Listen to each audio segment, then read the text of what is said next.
ఈరోజు చలో పెద్దపల్లి అని తెలంగాణ రైజిన్ అని యువ వికాసం అని చెప్పేసి 55,143 అపాయింట్మెంట్ లెటర్స్ ఆల్రెడీ ఒక సంవత్సరంలో ఇచ్చినని చెప్పి ఈరోజు పెద్దపల్లి కార్యక్రమం జరుపుకుంటా ఉన్నారు. సరే, అసలు దీనికంటే ముందు ప్రియాంక గాంధీ గారు మరి ఇక్కడ అశోక్ నగర్కి వచ్చి రాహుల్ గాంధీ గారు ఇక్కడ అశోక్ నగర్లో ప్రియాంక గాంధీ గారు వీళ్ళు వచ్చి అసలు ఇక్కడ ఏం చెప్పిండ్రు ఒకసారి వాళ్ళ మాటలనే ఇందాం.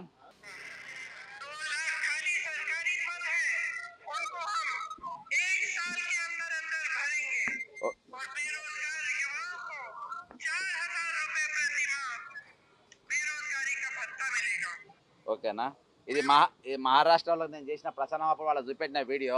ఇలా క్లియర్గా చెప్పింది సంవత్సరం లోపు 2 లక్షల పోస్టులు నింపుతామని. 2 లక్షల పోస్టులు అంటే ఏవి? ఇంకా ఇవి మొత్తం 2,67,000 పోస్టులు. ఇవి ప్రతి డిపార్ట్మెంట్ వైజ్గా ఇది ప్రభుత్వం చేసింది కాదు, ఇది మేము చేసింది. ప్రభుత్వం వచ్చిన వెంటనే దీన్ని ప్రతి ఏ డిపార్ట్మెంట్లో ఎన్నెన్ని పోస్టులు ఉన్నాయి, ఎన్నెన్ని ఖాళీలు ఉన్నాయని చెప్పి దానికి ఒకవేళ స్కేల్ ఇస్తే జీతాలు ఏ లెవెల్లో ఉండాలని చెప్పేసి కంప్లీట్ బడ్జెట్తో సహా మేము వేసి దీనికి ప్రభుత్వానికి చీఫ్ సెక్రటరీకి ముఖ్యమంత్రికి ఇద్దరు కూడా ఇవ్వడం జరిగింది. మరి ఇవాళ దాకా ముఖ్యమంత్రి గారు సరే మా రిపోర్ట్ నీకు పనికిరాదు, మరి నువ్వు రివ్యూ మీటింగ్ పెట్టి ఒక్కొక్క ఏ డిపార్ట్మెంట్లో ఎన్నెన్ని పోస్టులు ఉన్నాయి ఖాళీలు తెలుసా నీకు? ఈరోజు నువ్వు నీవు ఇచ్చిన లెక్క, నీ 50,000 లెక్క నేను చెప్పే ముందు అసలు డిపార్ట్మెంట్ వైజ్గా ఏ డిపార్ట్మెంట్లో ఎన్నెన్ని ఖాళీలు ఉన్నాయో నీకు తెలుసా? ఫిబ్రవరి 5వ తారీఖు గత ప్రభుత్వం 1,029 మంది రిటైర్డ్ అయిన ఎంప్లాయీస్ను కాంట్రాక్ట్ పద్ధతిలో పెట్టుకున్నది, వాళ్ళని తీసేయాలని చెప్పేసి దాదాపు వాళ్ళు మొత్తము ఒక చీఫ్ సెక్రటరీ గారు ఒక నోటీస్ ఇచ్చారు, మీరు నాకు రేపు సాయంత్రం 5 గంటల వరకు రిటైర్మెంట్ ఎంప్లాయీస్ కాంట్రాక్ట్ బేసిస్ ఎంతమంది ఉంటారో వాళ్ళందరి డేటా ఇవ్వమని చెప్పారు. ఇవ్వమని చెప్తే హుటాహుట్టిన జిల్లా కలెక్టర్లు అందరూ కూడా కష్టపడి వాళ్ళు డేటా తయారు చేస్తే ఇవాటి వరకు రిటైర్డ్ ఎంప్లాయీస్ అందులో ఎక్కడ ఉన్నారో అక్కడనే కొనసాగుతున్నారు. అలా నంబర్ 1 వచ్చి విద్యాసాగర్ రెడ్డి బాజాబ్తో ఒక ఎండీ పోస్టులో పెట్టాలని కూర్చోబెట్టారు శ్రీనిధిలా. ఈ విధంగా అలా ఆడిటింగ్ లేదు, ఏం లేదు. ఈ విధంగా చూస్తే చాలామందిని ఆ విధంగా పెట్టుకొని కొనసాగిస్తూ ఉన్నారు. అంతేకాకుండా ఇంకొకటి రాహుల్ గాంధీ గారు ఏం చెప్పిండ్రు, ఎందుకంటే మనం ఫస్ట్ వాళ్ళు ఏం చెప్పిండ్రు వాళ్ళదే ఇంపార్టెంట్ కాబట్టి.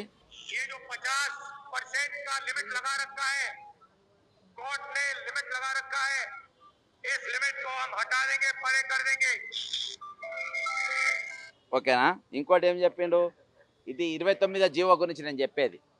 రిజర్వేషన్లు 50% బాజాప్తా చేతుల రాజ్యాంగాన్ని పట్టుకొని ఆ రాజ్యాంగంతో రాష్ట్రాలు అన్ని ఒక్కొక్క యూపీ ఎక్కడ ఎన్నికలు అయితే అక్కడికి పోయి రాజ్యాంగం పట్టుకొని చూపించి 50% రిజర్వేషన్లు లోపు రోజు ఉన్నాయి, మేము అది కూడా దాటేసి ఎక్కువ ఇస్తామన్నావు. కానీ తెలంగాణలో 29 జీవో తీసుకొచ్చి 55 జీవో కొట్టేసి ఈరోజు మనువాదాన్ని మీరు ఇక్కడ ఇంప్లిమెంట్ చేసిండ్రు బాజాప్తా.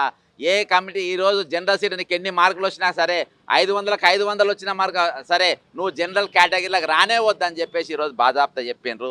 కాబట్టి ఇక సోనియా గాంధీ గారు ఇచ్చిన ప్రియాంక గాంధీ గారు ఇచ్చిన వాగ్దానము, ఇది సరూర్ నగర్ స్టేడియంలో ఆ రోజు ఇచ్చినట్టు వాగ్దానంలో ఏం చెప్పింది, honouring martyrs job for only 1 member of every Telangana martyr. Telangana అమరవీరుల కుటుంబాలకు ఇస్తాము 25,000 ప్రతి పెన్షన్ వాళ్ళ కుటుంబాలకు ఇస్తామని చెప్పారు. మా శ్రీకాంత్ చారి తల్లికి వస్తుందో లేదో తెలియదు. ఓకేనా, state agitators to be honoured given ID cards, police case against them. ఎవరెవరైతే గతంలో పోరాటం చేసిన వాళ్ళ కేసులన్నీ ఎత్తేస్తామన్నారు. రియాలిటీ కూడా నేను కోట్ల చుట్టూ నేను తిరుగుతా ఉన్నా. ఇగో 2 lakhs vacancies in state government sector to be filled up in a year. ఇది బిస్కెట్ అయిపోయింది. 55 అని వాళ్ళే ఇచ్చింది. దాని లెక్క మళ్ళీ చెప్దాం. Backlog post SC ST BC minorities EWS will be filled. అసలు దీనిపైన ఒక రివ్యూ మీటింగే జరగలేదు. ప్రియాంక గాంధీ గారు దీని మీద అసలు రివ్యూ మీటింగే జరగలేదు. ఏ డిపార్ట్మెంట్లో SC ST BC EWS పోస్టులు ఎన్ని ఉన్నాయో ఇవాళ దాకా మీరు ఆ లెక్కనే తీయలేదు. తర్వాత appointment letters, job calendar release in T information. అసలు ఈ డేటా లేనప్పుడు జాబ్ క్యాలెండర్ ఎట్లా వస్తుంది? ఈ లెటరే లేదా? మీ దగ్గర వేకెన్సీ లిస్ట్ లేనప్పుడు జాబ్ క్యాలెండర్ ఎట్లా వస్తుంది? అది లేదు. ఇంకోటి appointment letter to be given Hyderabad liberation day, TSPSC to be strengthen on the UPSC centralise registration portal. ఇగో ఇవన్నీ 75 రిజర్వేషన్స్ ఇన్ జాబ్స్ లోకల్ వాళ్ళకు ఉన్న కంపెనీలకు ఇవ్వాలని చెప్పేసి. Monthly employment allowance of 4,000 rupees. ఇక తక్కిన పక్కన పెడదాం, యూనివర్సిటీలో అంతా పక్కన పెడదాం. ఈరోజు 4,000 రూపాయలు ప్రతి నెల నిరుద్యోగులకు ఇస్తామని చెప్పారు. ఈరోజు తెలంగాణ 40 లక్షల మంది నిరుద్యోగులు ఉన్నారు. మీరు ఎన్ని పెన్షన్లు ఇచ్చిండ్రు ఇవాళ వరకు? ఎన్ని పెన్షన్లు ఇచ్చిండ్రు? ఈరోజు ఇవన్నిటి గురించి అడిగితే కనీసం మాకు DSC పరీక్ష పెట్టమని కొంచెం టైం అడిగితే దానికి టైం ఇవ్వకుండా అడిగినందుకు వాళ్ళని జైళ్ళల్లో పెట్టే పరిస్థితి. ఇక్కడ రాహుల్ గాంధీ ఎలక్షన్లలో వచ్చిండు మరి కేసులు ఇదే అశోక్ నగర్ చివరస్తాలా దాదాపు 400-500 మంది పోలీసులు స్పెషల్ పోలీసులు స్వేరావిహారం చేసి ఇష్టం వచ్చినట్టుగా కొట్టి ఈరోజు మళ్ళీ వాళ్ళు ఇంత గత ప్రభుత్వం పెట్టే కేసులు కొట్టేస్తామని చెప్పిండ్రు మరి వీళ్ళు పెట్టే కేసులు ఏమైనాయి ఇదే జనార్దన్ మీద కేసులు పెట్టిండ్రు ఇక్కడ ఉన్న చాలామంది విద్యార్థుల మీద కేసు పెట్టిండ్రు ఆడవాళ్ళు మగవాళ్ళు గుంజుకుపోయినరు మరి ఇక్కడ రాహుల్ గాంధీ గారు ప్రియాంక గాంధీ గారు ఎన్నికల తర్వాత ఎన్నికలు పోతే మళ్ళీ ఎన్నికలకే వస్తారు ఇక మధ్యలో ఎప్పుడు రారా నంబర్ 1 నంబర్ 2 ఈరోజు ఈ ఈ ఈ పత్రికా ప్రకటనలో ఇంతకుముందు గత ప్రభుత్వం పేపర్ అడ్వర్టైజ్మెంట్లు ఇస్తే వాళ్ళు అయ్యా జాగిరా అని అన్నారు నేను డైరెక్ట్ అడుగుతున్నా రేవంత్ రెడ్డిని ఈ పైసలు కోట్ల రూపాయలు పెట్టి ఇది ఒక మన రాష్ట్రంలో కాదు వేరే రాష్ట్రాలలో కూడా ఆ భాషలలో కూడా ఇచ్చింది ఈరోజు ఈ పేపర్ యాడ్స్ ఇది దాదాపు ఒక రోజుకు 2 లక్షలు 2 కోట్లకెళ్ళి 3 కోట్ల రూపాయలు ఖర్చుతో ఈరోజు ఇవి కాకుండా ఎలక్ట్రానిక్ యాడ్స్ సపరేటు ఈరోజు ఆల్రెడీ నువ్వు అడక తింటున్నావు అని తెలుసు ఆల్రెడీ నా దగ్గర పైసలు లేవని తెలుసు ఆల్రెడీ 7 లక్షల కోట్ల మైనస్ బడ్జెట్లో ఇలా అప్పుల పాలై ఉందని నీకు తెలుసు ఇవన్నీ తెలిసిన తర్వాత నేను నౌకర్లు ఇచ్చుడు నాకు ఇంపార్టెంట్ కాదు నాకు జాబులు ఇచ్చుడు ఇంపార్టెంట్ కాదు 4000 పెన్షన్ ఇచ్చుడు నాకు ఇంపార్టెంట్ కాదు నా మూసీ కట్టుడు ఇంపార్టెంట్ బ్యూటిఫికేషన్ ఇంపార్టెంట్ ఎందుకంటే మూసీ కడితే నాకు డబ్బులు వస్తాయి కాబట్టి మూసీ వస్తే నాకు డబ్బులు వస్తాయి కాబట్టి ఇది దీని చరిత్ర ఈ పైసలతోని ఈరోజు మిగిలి ఉన్న ఆయన్ని పైసలు కూడా ఈరోజు అడ్వర్టైజ్మెంట్లకు వదిలేసినారు 55,000 పోస్టుల కథ ఇప్పుడు నేను ముందు చెప్తా ఈయన ఏం చెప్తుండే ఇప్పుడు 55,000 పోస్టులు 55,143 పోస్టులు అన్నారు కదా టీజీపీఎస్సీ చైర్మన్ ఏమని చెప్తాడు టీజీపీఎస్ చైర్మన్ 10,000 పోస్టులు అని చెప్పిండు ఇప్పుడు టీజీపీఎస్ చైర్మన్ చెప్పింది కరెక్టా లేకుండా వీళ్ళు చెప్పింది కరెక్టా 1,540 పోస్టులు ఇది ఎప్పుడు వచ్చింది దీని డేట్ ఎప్పుడు 12/2024 ప్రభుత్వం ఏది ఉండే బీఆర్ఎస్ ఉండే పరీక్ష ఎప్పుడైంది మే 22 రేవంత్ రెడ్డి 2023 మేలా గవర్నమెంట్ ఎవరుండే నువ్వు ఉండేనా వాళ్ళు ఉండేనా మరి ఎవరు ఖాతాలు వేసుకున్నావు నంబర్ 1 ఏఈ పోస్టులు 833 2022 పరీక్ష అక్టోబర్ 2023 ఎవడుండే ఓకేనా జేఎల్ 1,392 నోటిఫికేషన్ 2022 పరీక్ష ఎప్పుడైంది అక్టోబర్ 2023 సరే ఎన్నికల కోసం పెట్టిన ఎప్పుడు జరిగింది మాత్రం అవ్వు ఓకేనా ఏఎంవిఐ ఇవి 123 ఇది అయింది ఎప్పుడు 2023 జూన్లో పరీక్ష అయింది ఈ విధంగా నువ్వు ఏ పరీక్ష చూసినా ఇగో 1 2 3 4 5 6 7 8 9 10 11 12 13 14 15 16 17 నువ్వు చెప్తున్న ఈ 55,000 కథ తర్వాత ఇప్పుడు ఈ పోస్టులలో 20 నోటిఫికేషన్ల 19 నోటిఫికేషన్లు 19 పరీక్షలు బీఆర్ఎస్ ప్రభుత్వం అప్పుడు జరిగినాయి ఇవి ఓకేనా ఇది ఇక నువ్వు ఇచ్చింది ఏంటంటే ఒకటి ఇచ్చినావు ఏది ఇచ్చినావు ఇది టీఆర్టీ న్యూ 5,973 పోస్టులు 2024 నువ్వు ఇచ్చిన నోటిఫికేషన్ ఇది ఒకటే నోటిఫికేషన్ నువ్వు ఇచ్చినావు ఇక 55,000 పోస్టులు నువ్వు ఏడిచ్చినావు అసలు ఖాళీలు ఎక్కడున్నాయని నువ్వు ఏడ గుర్తించినావు కాబట్టి వాస్తవాలు ఇది 55,000 కాదు ఈరోజు 10,000 పోస్టులు కాదు నువ్వు ఇచ్చిన కేవలము 5,973 పోస్టులు ఇక టీచర్ పోస్టులకు వస్తే డిఎస్సి పోస్టులకు వస్తే గత నోటిఫికేషన్లు 5,000 ఉంటే బీఆర్ఎస్ ప్రభుత్వం 5,700 చిల్లరిస్తే కాంగ్రెస్ వచ్చినాక 5,000 పోస్టులు కలిపింది దాంట్లో అది mega DSC page number 33 Telangana manifesto Congress party మేనిఫెస్టోలో ఏం పెట్టిందంటే వాళ్ళు మాకొచ్చిన దాంట్లో ఈరోజు మేము 20,000 పోస్టు మెగా డిఎస్సి ఇస్తామని చెప్పారు అంటే చీటింగ్ చేసిండ్రు ఈరోజు నంబర్ 1 నువ్వు ఇచ్చిన మాట కాదు ఈరోజు నువ్వు ఇచ్చిన మాట కాదు ప్రియాంక గాంధీ గారు ఇక్కడికి వచ్చి చెప్పిన మాట ఏంది 4,000 ఇప్పుడే నేను ఆమె గొంతు ఇప్పించిన ఈరోజు మీరు పరీక్ష దాకా వారు 5 ఏళ్ళు 6 ఏళ్ళు 10 ఏళ్ళు వాళ్ళు ప్రిపేర్ అయ్యి లాస్ట్లో ఎగ్జామ్ 15 రోజులు అనగా ఇన్ని రోజులు నువ్వు చదువుకున్న తెలుగు అకాడమీ పుస్తకాలు పనికిరావు అది తీసుకుపోయి పెంట కుప్పల పడాయి మరి ఏమి చదవాలంటే మేము చెప్పాం వికీపీడియా చూసుకొని ప్రిపేర్ అయిన పరిస్థితి ఈరోజు వచ్చింది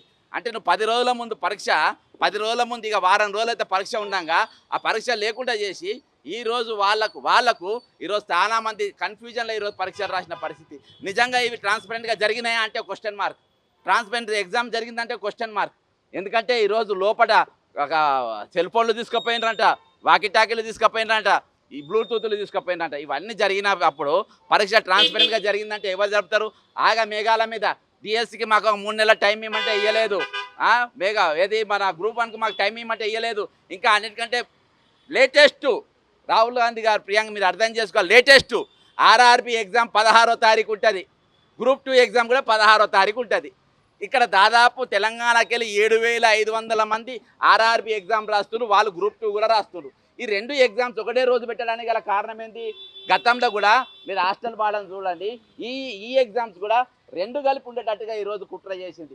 ఎందుకంటే నువ్వు ఏదైనా ఒకటే రాయాలి, రెండు రాయడానికి వీల్లేదు, రెండు రెండు నౌకలను ఎక్కద్దు, ఏదైనా ఒకటే పరీక్ష రాయాలి అంటే ఈరోజు తెలంగాణ యువతను, తెలంగాణ నిరుద్యోగులను ఎన్ని విధాలుగా మోసం చేయాలనో అన్ని విధాలుగా మోసం చేస్తుంది, ఎన్ని విధాలుగా దగా చేయాలనో అన్ని విధాలుగా దగా చేస్తుంది. ఈరోజు తిరుగుబాటు మొదలైంది, ఇదే అశోక్ నగర్కి వెళ్ళి తిరుగుబాటు మొదలైంది, 29 జీవో తిరుగుబాటు మొదలైంది. ఆ జీవో లగిచెర్లకు బాకింది, అక్కడికి వెళ్ళి నిర్మల్ జిల్లాకు బాకింది, రేపు ప్రతి జిల్లాకు బాకుతుంది. ఇక్కడ వచ్చే రోజు ఈ ప్రభుత్వం కాదు, వచ్చే ఏ ప్రభుత్వాలు వచ్చినా, ఏ పాలకులు వచ్చినా మా నౌకర్లు ముట్టుకున్నా, మా నీళ్లు ముట్టుకున్నా, మా భూములు ముట్టుకున్నా మీ సంగతి తెలుపుతాం, ఖబర్దార్ అని చెప్పేసి ఈరోజు తెలంగాణ యువత ప్రతి ప్రభుత్వానికి, ప్రతి పార్టీకి ఈరోజు హెచ్చరికలు జారీ చేసింది. దానికి చిహ్నమే అశోక్ నగరు, తర్వాత లగిచెర్ల, మరి నిర్మల్లో ఉన్నటువంటి దేవ్పూర్. కాబట్టి ఇవన్నీ కూడా వచ్చే రోజుల్లో జరగబోయే ఉద్యమాలకు ఇవన్నీ ఒక తార్కాణాలుగా మిగిలిన్నాయి. ఇలా ఉదయంకి వెళ్ళి చాలామంది చూసిండ్రు జరుగుతున్నటువంటి అన్యాయం గురించి, జరుగుతున్న దమనకాండ గురించి. ఈరోజు బాజాప్తా అబద్ధం చెప్తుండు. నీ తల మీద 3,55,000 ఎన్నికలు ఉన్నాయి, నేను లెక్క పెట్టినా, అబద్ధం ఉంటే నువ్వు లెక్క పెట్టుకొని చెప్పంటాడు. అంటే ఎదుటోళ్ళు లెక్క పెట్టాడు, మేము చెప్పిందే కరెక్ట్ అని అనుకుంటారు. కానీ మా లెక్క మాకున్నాయి, మేము లెక్క పెట్టామని మేము చెప్తాం. మేము 3,05,552 ఎన్నికలు ఉన్నాయి, మేము లెక్క పెట్టినాము, నువ్వు లెక్క పెట్టుకోవాలంటాం. ఈరోజు మేము ప్రతి డిపార్ట్మెంట్లో రివ్యూ చేసి ఏ డిపార్ట్మెంట్లో ఎన్నెన్ని ఖాళీలు ఉన్నాయి, ఏ డిపార్ట్మెంట్లో ఎన్నెన్ని ఖాళీ నౌకర్లు ఉన్నాయని చెప్పేసి డేటాతో సహా నీకు చేతగాని ముఖ్యమంత్రి రేవంత్ రెడ్డి, నీకు చేత కాకుంటే ఏ డిపార్ట్మెంట్లో ఎన్ని ఖాళీలు ఉన్నాయో నీకు తెలియకుంటే మేము ఆ ఖాళీలు ఎన్నో బయటికి తీసుకొచ్చి మేము నీ ముందు పెడుతున్నాం, మేము నీకు డేటా ఇస్తున్నాం, నీకు మేము సహాయం చేస్తున్నాం. నీకు దమ్ముంటే, నీకు ధైర్యం ఉంటే ఈరోజు అన్ని డిపార్ట్మెంట్లలో ఖాళీలు నువ్వు దింపు. అర్థమైందా? ఈ బోకస్ కార్యక్రమాలు, యువ వికాసం అని పేరు మీద యువతను నాశనం చేసుడు, యువతను మోసం చేసుడు, యువత మీద కేసులు పెట్టుడు, యువతను చెడుతోవలు జరుపుడు ఈరోజు నువ్వు ఎంచుకున్న మార్గం మోసం మార్గం, దగా మార్గం. ఈ మార్గాలు పనికిరావు. నువ్వు అనుకుంటున్నావేమో 420 సీఎం కాదు, నువ్వు 420 కాదు, 840, 1680 ఈ లెక్కలు, 1260 అసలు సీఎం నువ్వు. అంత బట్టెవా సీఎం ఈ రోజు మనం మేము చూడలేదు, ఇంత మోసకారి అయిన జీవనం చూడలేదు. ఈరోజు ఏ శత్రువుతో కొట్లాడుతున్నాము, దేనికోసం మేము చదువుతున్నాము, ఏ పరీక్ష రాయడానికి మేము చదువుకున్నాము అర్థం కాని పరిస్థితుల్లో ఈరోజు నిరుద్యోగులు, విద్యార్థులు ఈరోజు ప్రిపేర్ అవుతుండ్రు. అటువంటి కన్ఫ్యూజన్లో ఈరోజు పరీక్ష రాస్తున్నప్పుడు మీరు కేంద్రం ఏ పరీక్ష పెడుతుంది, ఆ రోజు మా ఎగ్జామ్ ఉందా లేదని చూసుకోవా నువ్వు? నీకు ధమాకుందా? అనుకేమన్నా నిన్నటి దినాన బుర్ర వెంకటేశ్వర అపాయింట్ చేసిర్రు, నిన్న ఇక్కడికి వెళ్ళిపోయి 2 ఎగ్జామ్లు ఒకటే రోజు వస్తున్నాయి, ఈ ఎగ్జామ్ కొంచెం వాయిదా వేయమని చెప్పి నిన్న రీప్రజెంటేషన్ ఇచ్చిండు. టీజీపీఎస్సీ చైర్మన్ ఎప్పుడు వస్తారో తెలియదంట, ఆఫీస్కు ఏ టైంలో కూర్చుంటాడో ఆయనకు తెలియదంట. పబ్లిక్ టైం 3 to 5 o'clock, 3 గంటలకి వెళ్ళి 5 గంటల వరకు తెలంగాణలో ఉన్న ఏ అధికారైనా ప్రజలకు, కామన్ మ్యాన్కు కార్యాలయంలో అందుబాటులో ఉన్న బాధ్యత మీ పైన ఉన్నది. ఎందుకంటే మీకు జీతాలు ఇచ్చేది రేవంత్ రెడ్డి కూలి చేసో, లేకుంటే మంత్రులు కూలి చేసో మీకు జీతాలు ఇస్తలేరు. జీతాలు ఇచ్చేది తెలంగాణ పబ్లిక్, తెలంగాణ ప్రజలు, కామన్ మ్యాన్. ఈరోజు 4 కోట్ల మంది తమ శరీరాన్ని పిండి సేద్యం చేసి వచ్చే రక్తంతో పిండి మీకు ఈరోజు ట్యాక్సులు కడితే ఆ ట్యాక్సుల రూపంగా ఈరోజు మీరు అప్పులు కడుతుండ్రు, జీతాలు తీసుకుంటున్నారు, మీరు వెహికల్ ఎంజాయ్ చేస్తున్నారు. కాబట్టి ఒకటే చెప్తున్నా, ఈరోజు మీరు ట్రాన్స్ఫర్ ప్రియాంక గాంధీ గారు ఏదైతే మీరు చెప్పినో తెలంగాణ యువతకు మీరు వెంటనే క్షమాపణ చెప్పాలి. మేము 2 లక్షల కోట్లు నింపలేకపోయినాం, మేము మిమ్మల్ని మోసం చేసినాం, మమ్మల్ని మీరు క్షమించాలని చెప్పి ప్రియాంక గాంధీ గారు ఇదే అశోక్ నగర్ చౌరస్తాకు వచ్చి క్షమాపణ చెప్పాలి. ఆమె ఇచ్చిన మాట తప్పి. రెండవది, ప్రతి నెల 4,000 నిరుద్యోగ భృతి ఇస్తామని చెప్పినావు.